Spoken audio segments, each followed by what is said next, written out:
Hello and welcome. We are live from New Delhi. You're watching DD India, India's voice to the world. This is Sports Buzz. I'm Abhishek Mahajan. Coming up in the next half an hour.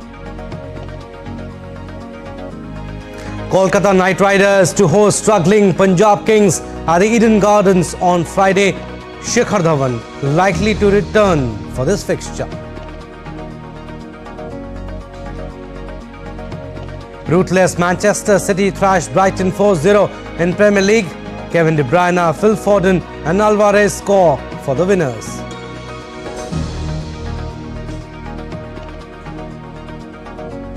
And World Anti-Doping Agency asks independent prosecutor to examine Chinese swimmer's case. Organization to also send a compliance audit team to China to assess current state of the country's anti-doping program.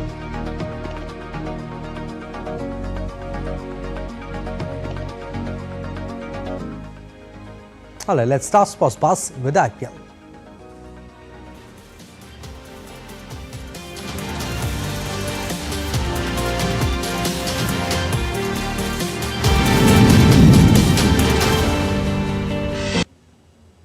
Alright, Kolkata Knight Riders will take on Punjab Kings in the 42nd match of Indian Premier League 2024 at Eden Gardens on Friday.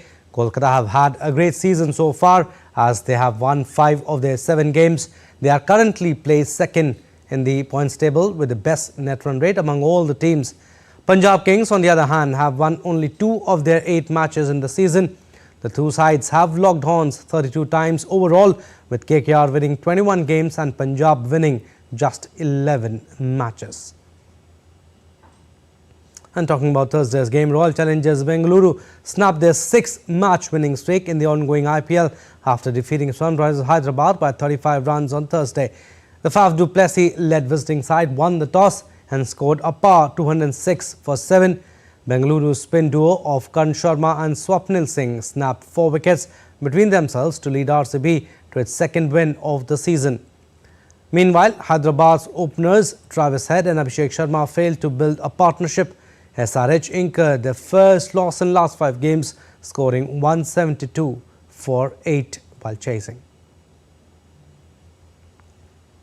And the playoffs remain a distant dream for struggling Royal Challengers Bengaluru, but captain Faf du Plessis said he will sleep better after his team snapped their 6th match losing streak in the Indian Premier League on Thursday. This is what he said. "We have been close for a while, but you need to win matches to get confidence back in the group. It's a massive relief. No matter where we are, where you are not winning, it does affect you. It does affect you mentally. It does affect your confidence. I will sleep a bit easier tonight. You can't speak confidence into the group. You can't fake confidence into the group. The only thing that gives confidence is performance," unquote.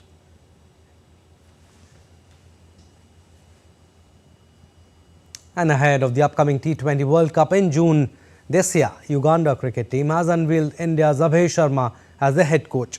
Abhay Sharma has previously worked with India A and India Under-19 as well as the Indian women's cricket team and also with the Delhi Ranji Trophy team.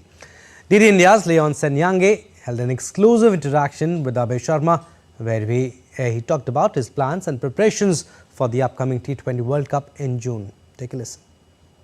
Welcome to Uganda, a new task ahead for you. How does it feel being named, head coach of a team that's making its debut at the T20 World Cup? Name head coach is just nothing new to me actually. I've been in these positions, but to me the most important part is how you do your job, how you inculcate the good environment in the team. That is an art. So title is different, but the working is more important to me. Just a couple of days in Uganda for you. What do you make of the training sessions that you've actually had so far with the team? The training sessions are going really well. I mean, the boys are pushing themselves and they understand I'm pushing them and not pushing them to their limits at the moment because we are building up. It's a gradual process. Still a few days left for the ICC tournament. Absolutely troubling anyone is the kind of talk that you'd want to have. But Uganda's been placed in Group C. With the hosts West Indies, Afghanistan on the first game in June, New Zealand as well and Papua New Guinea. What are your own evaluations around the opponents that your team will be facing? Yes, we are looking forward for the big challenges, but we are not we are not expecting too many big things. We are taking step by step because this is just a first tournament, and we have to be realistic also somewhere.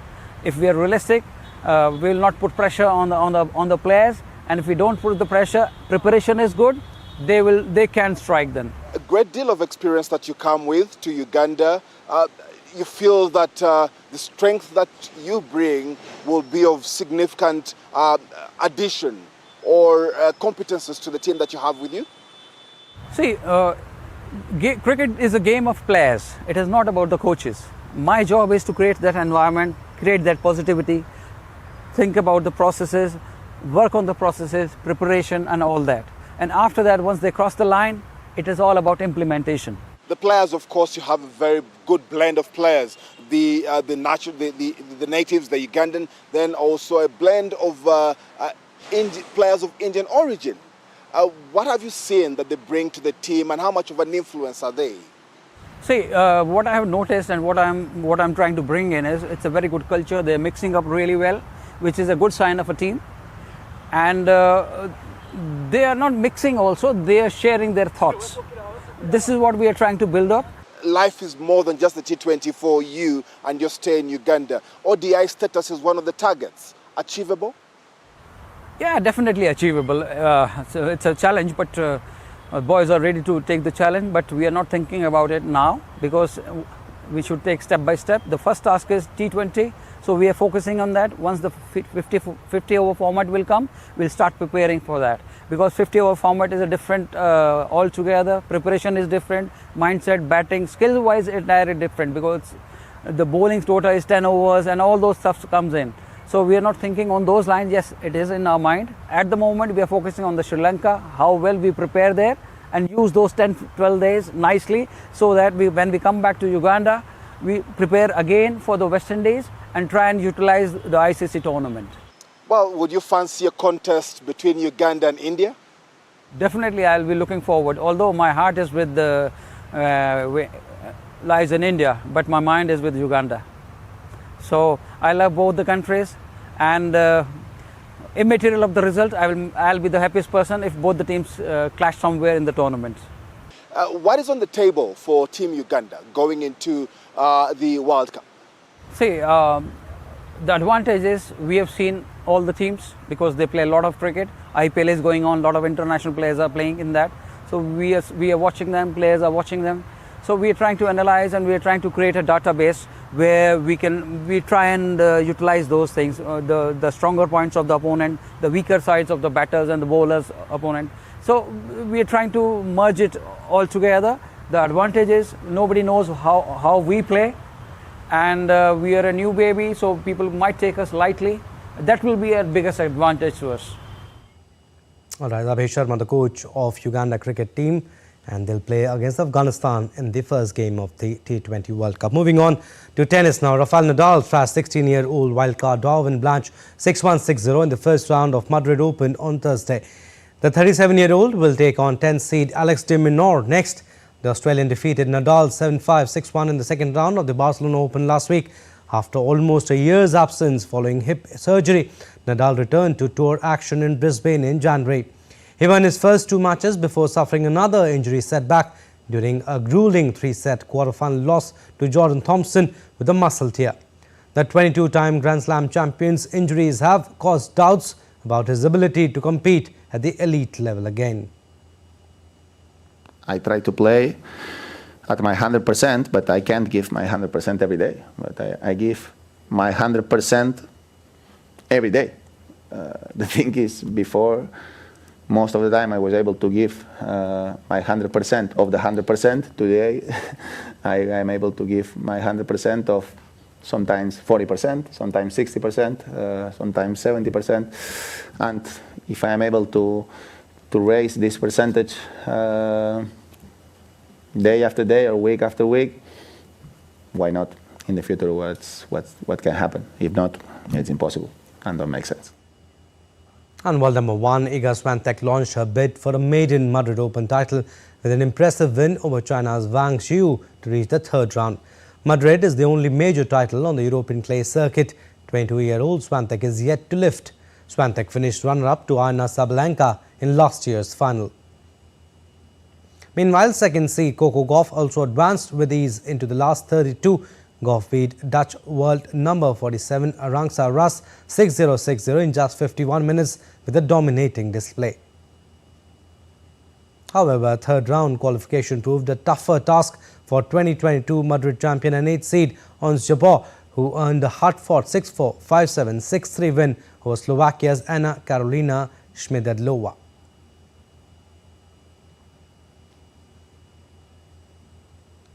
And under fire, World Anti-Doping Agency WADA will launch an independent review over its handling of a case that allowed 23 Chinese swimmers who tested positive for a banned substance to avoid punishment.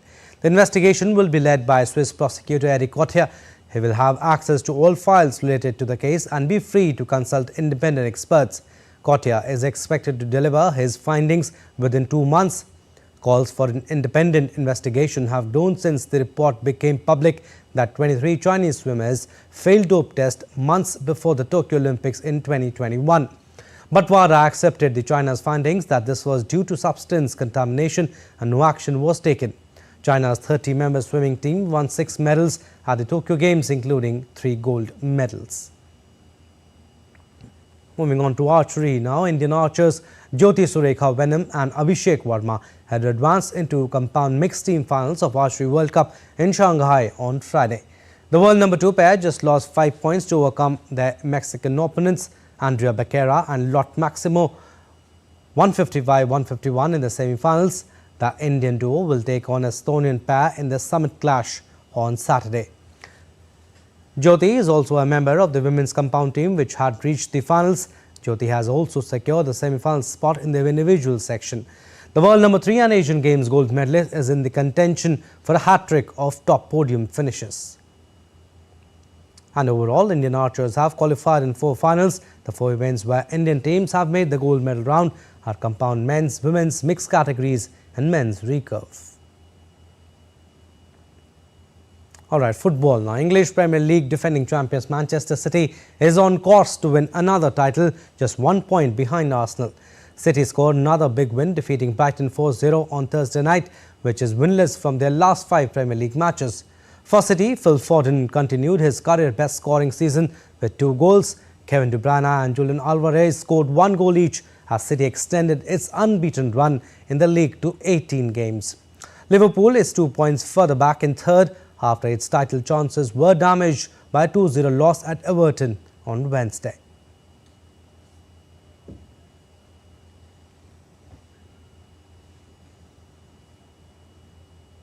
Alright, to talk more on this, DD India's Oli Barrett joins us live from London. Oli, Manchester City tamed Brighton to go second ahead of Liverpool, and they seriously are in demolition mode. And City have a game in hand over Arsenal and Liverpool and can claim top spot to enhance their chances of winning the Premier League title. They can, and indeed if Manchester City win all of their remaining games, they know that they will be Premier League champions again. And I think many experts would say they stand a very strong chance of winning all of those remaining games. And that's why this week's results from Liverpool, for example, and recent results from Arsenal, with a difficult run of form at times in the last couple of weeks, despite their most recent victory, have meant that many people consider that Manchester City are now very strong favourites to bring home the Premier League title, because when they're in form like this, when they're in a mood like this, they can be very, very difficult to stop, and therefore if they do go ahead and win all of those remaining matches, as I say, they will be champions again. But a busy weekend of Premier League action coming up over Saturday and Sunday, and what a lot of football experts will also tell you on the other side of the coin is that the Premier League and indeed the sport as a whole do tend to throw up more twists and turns than perhaps the data or the modelling might suggest is going to be the case. So it's not over yet, the Premier League race, but Manchester City very firmly in the driving seat after that demolition job, as you describe it, of Brighton. Yes, like you said, it's not over yet and things could get spicy this weekend. Tell us about the matches to watch out for. My favourite, Liverpool versus West Ham, and maybe Arsenal also need to keep the ball rolling. They very much do. Liverpool, really, their chances were very badly dented by that loss in midweek against Everton. Damaging not just because of their position in the Premier League table, but also because it came against a local rival. Everton fans absolutely over the moon because they think that they may well have killed Liverpool's title hopes. Liverpool will feel that they are still in this if Manchester City or Arsenal or both slip up at some point in their remaining games. But as you say, Liverpool going to West Ham in a lunchtime UK time kickoff on Saturday. The other two clubs in the race also have difficult ties. Manchester City face Notts Forest on Sunday. Now, that might sound like a slightly easier task for Man City, but of course they've played on Thursday. They played last weekend in the Cup semi-final too. Pep Guardiola has been talking about how tired his players are at the moment. They didn't look tired against Brighton, but it's not impossible that there might be some fatigue around when they get to their game against Nottingham Forest at the weekend. Arsenal definitely have a difficult game in store, even if the form record might not tell you that Arsenal against Spurs is going to be particularly difficult for Arsenal, because Spurs have been on a bit of a rocky run recently and giving up all sorts of space defensively. But it is a North London derby, and you really can't ever predict what is going to happen in a North London derby between Arsenal and Spurs. Such is the rivalry, such will be the atmosphere. So interesting games for all three of the contenders for the Premier League this weekend. Yes, Ollie, interesting weekend coming up, and we'll leave it there for the time being. But yes, we'll keep taking updates from you. Moving on to our next story now, World Soccer governing body FIFA said in a statement on Thursday that it has signed a partnership with oil and gas conglomerate Saudi Aramco that will run through to the end of 2027. The 4-year deal will see Aramco become a worldwide partner of FIFA, including in major tournaments of World Cup 2026 and the Women's World Cup 2027. Saudi Arabia has been pouring billions into sports such as golf, football, motorsports and martial arts. Sport is one of the pillars of the government's Vision 2030 economic diversification plan that seeks to build new industries and create jobs. And the Spanish government on Thursday announced the creation of a special committee to oversee the country's football federation until the governing body holds new elections. The move follows months of scandals, including a corruption investigation and an unsolicited gesture from former Royal Spanish Football Federation chief Luis Rubiales on player Jenny Hermoso. The event happened at on-pitch awards ceremony for Spain's Women's World Cup success in Sydney. Spain is trying to turn the page on a series of scandals within the RFAF as it gears up to co-host the 2030 World Cup.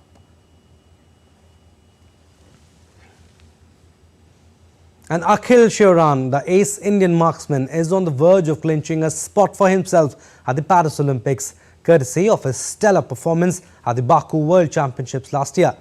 In an exclusive conversation with DD India correspondent Narayan Singh, Akhil Sharma sheds light on the nuances of the three-position event as he stands at the threshold of Olympic qualification. In the past few years, we saw our shooters perform exceptionally well in all the international shooting events. Even at the Asian Games also, they won record number of medals. And right now, I am joined by Akhil Sharma, who is also a prospect to win a medal at the Paris Olympics.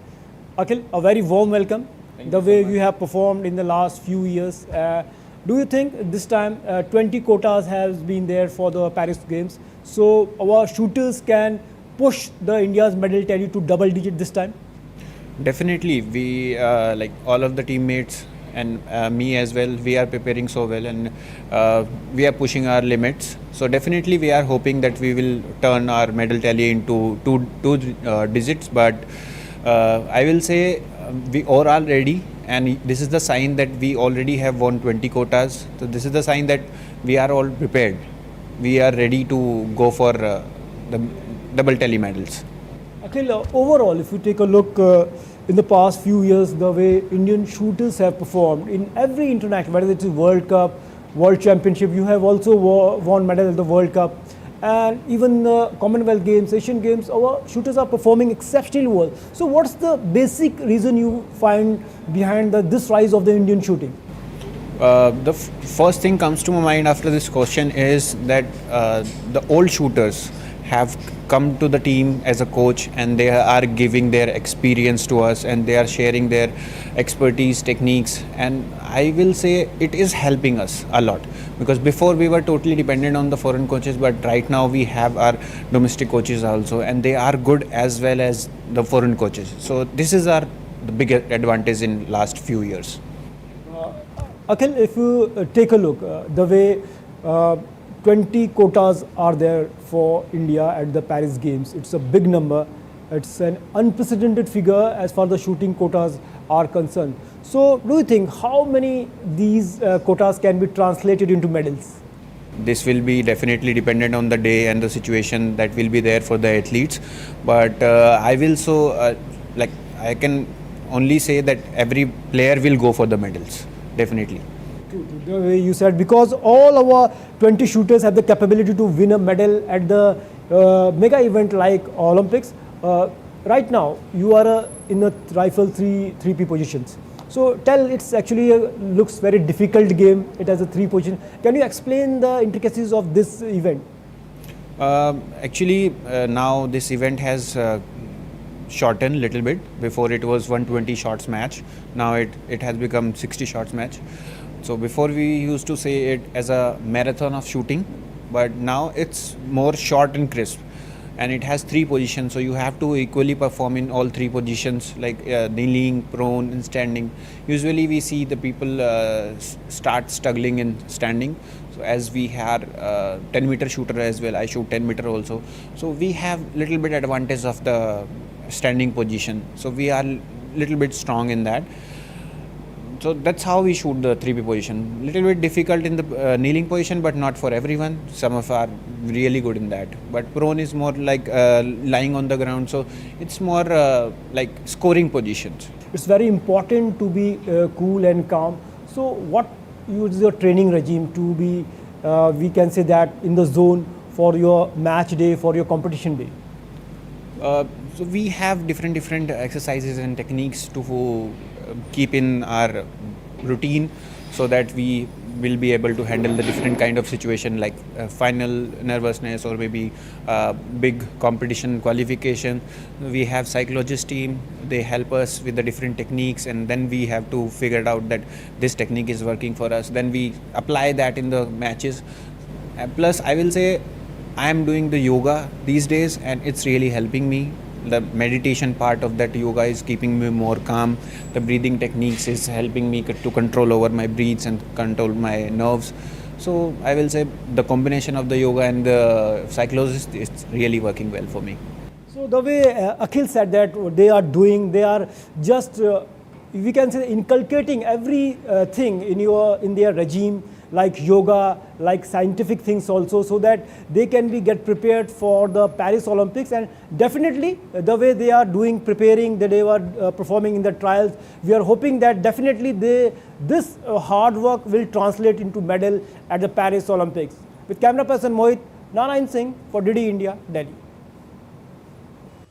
And Golden State Warriors star Stephen Curry has bagged the NBA Clutch Player of the Year award.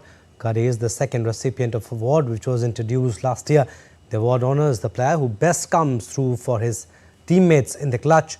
Curry edged out Chicago Bulls forward DeMar DeRozan for the honor. Curry received a total of 298 total points. DeRozan finished with 272 points. Oklahoma City Thunder star Shai Gilgeous-Alexander came in third with 160 points. And Britain's Prime Minister Rishi Sunak took part in a morning run around London on Thursday with extreme marathon runner Russ Cook, who recently ran the entire length of Africa. The pair interacted about how Cook got into running, and Sunak spoke about the pressures of the job of leading the country. Sunak said decisions related to security were always the most stressful days. Marathon runner Russ Cook is nicknamed Hardest Geezer. He recently completed his run across the entire length of Africa in Tunisia on April 7th. And Paris will face major disruption ahead of the Olympics opening ceremony along the Seine on July 26 as organizers ramp up security measures to safeguard the event. Organisers hope the opening ceremony, in which 160 boats carrying athletes from around the world will travel a 6-kilometre route along the Seine River towards the Eiffel Tower, will deliver a jaw-dropping spectacle. Some 300,000 spectators will watch from the banks of the Seine as a global audience. We have at all the sites an anti-terrorist protection perimeter, that is to say a perimeter in which to enter you are subject to a certain number of controls. We wanted to extend this perimeter, that is to say that it does not strictly follow the perimeters of the organizers of the game. We decided instead to include all the buildings bordering the Seine. The entire first row of the buildings which are on the banks of Seine are included in the security perimeter. And that's all for this edition of DD India Sports Buzz. But do let us know your thoughts on the news of the day. You can connect with us on Facebook, X, formerly Twitter and Instagram. We'll be back with more news as it breaks here on DD India. I'm Abhishek. From all of us here in Delhi, thanks for watching Sports Buzz.